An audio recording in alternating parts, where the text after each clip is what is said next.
I worked at a gas station in Colorado, which was bad for many reasons. So I was looking for better jobs. Eventually, I found one, had an interview on Friday, and got a job offer on the spot. I was scheduled to start on Monday, which was also the next shift at the gas station. Right after the interview, I called my gas station manager to let them know about the job offer. Without even asking why I called, the manager started saying things like the floor wasn't clean enough, and there was no stock, and all kinds of other things. When I finally got a word in, I told him I actually had something to talk about with him.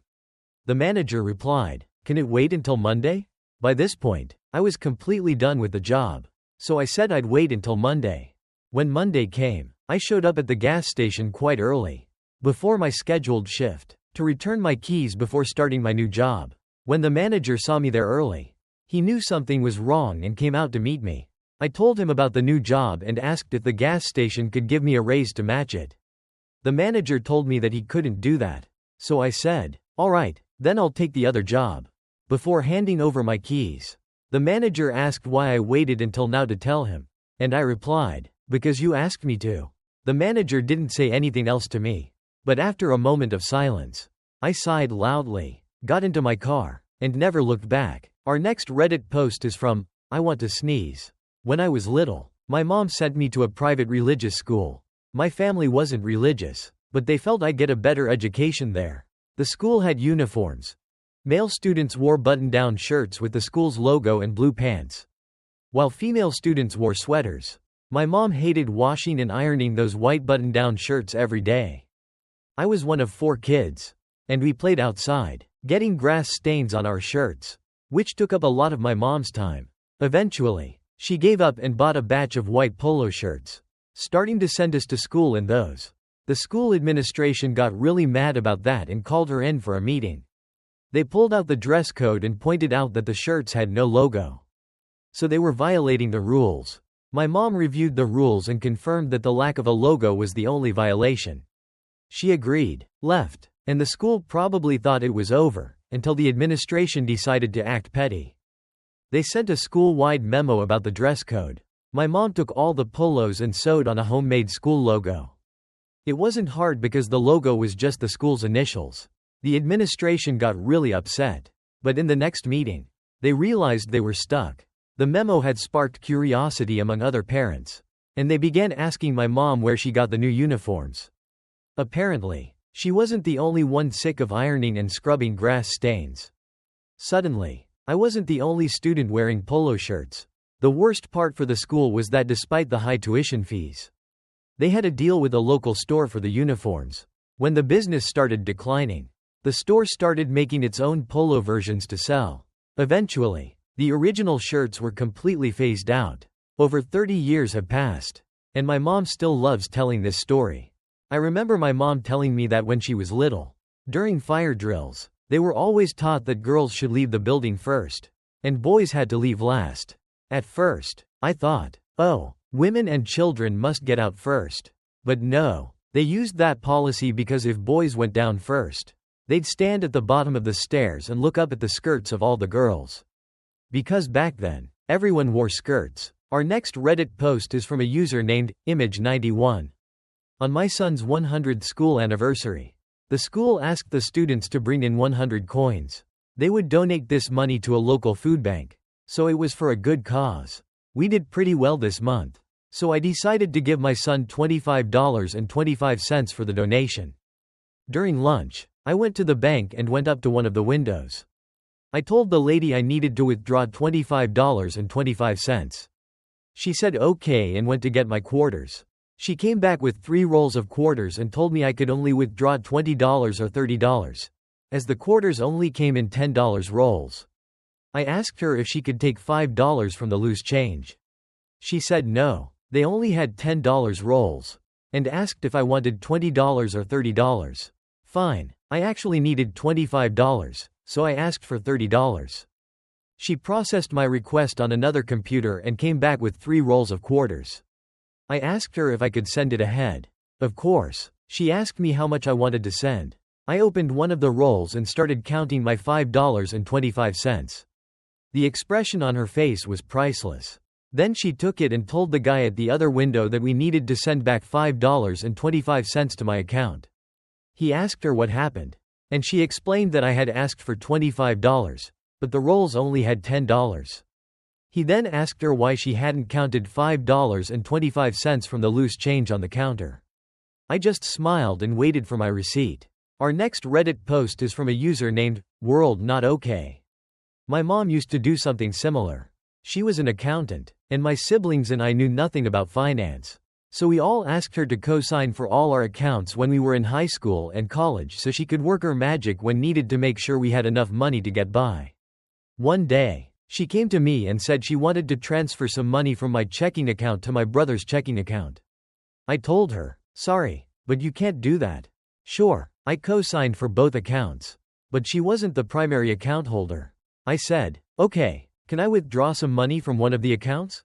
She agreed, since she was a co-signer. And I asked to withdraw a certain amount from Bill's account.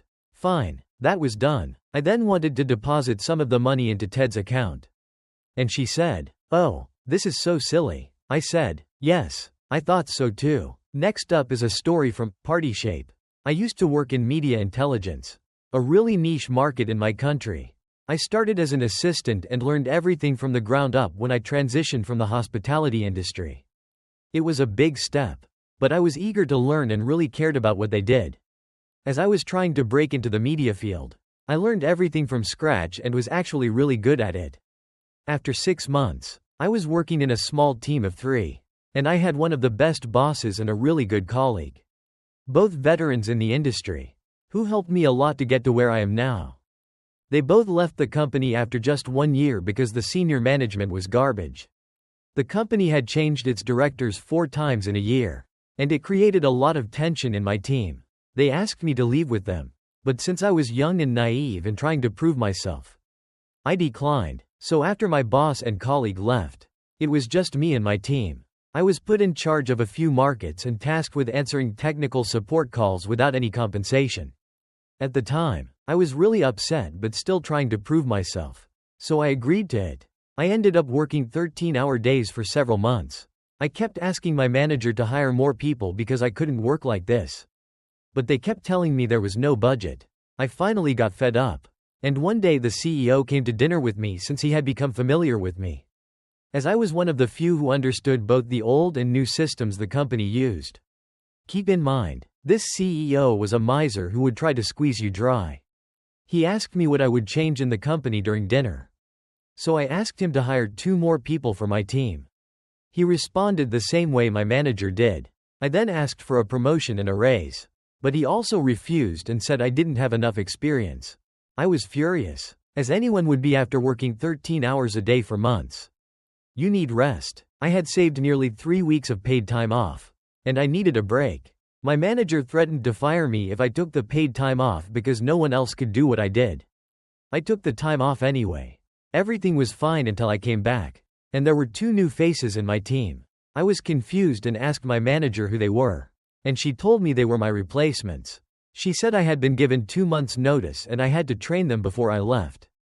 She couldn't do anything about it because I was the only one in the company who knew how to operate the legacy and new systems. Then came the malicious compliance. She told me to train the interns on the legacy systems to help them understand how the company worked. And I did just that. She told me to only train them on the legacy systems, and she would handle the rest. So, I did exactly that. On the last week, when things were really falling apart, my manager found out that I had only trained them on the legacy systems and hadn't given them my notes with tips on how to operate the new systems needed for daily operations. My manager called in the CEO and the managing director to hold a meeting with me, asking me why I hadn't trained my replacements properly. I just told them that I did what my manager told me to, which the manager denied, so I forwarded them the email that the manager sent me. After I left the company, I was patiently waiting for the call that I did what my manager told me to, which the manager denied. So, I forwarded them the email that the manager sent me. After I left the company, I was patiently waiting for the call that was bound to come. It was my manager she demanded. I got back to work and they said that the firing was just a prank. Blah blah blah. I told them, pay me triple my wage, and I'll consider it. They called me crazy and ended the call. It's been 2 months since that call.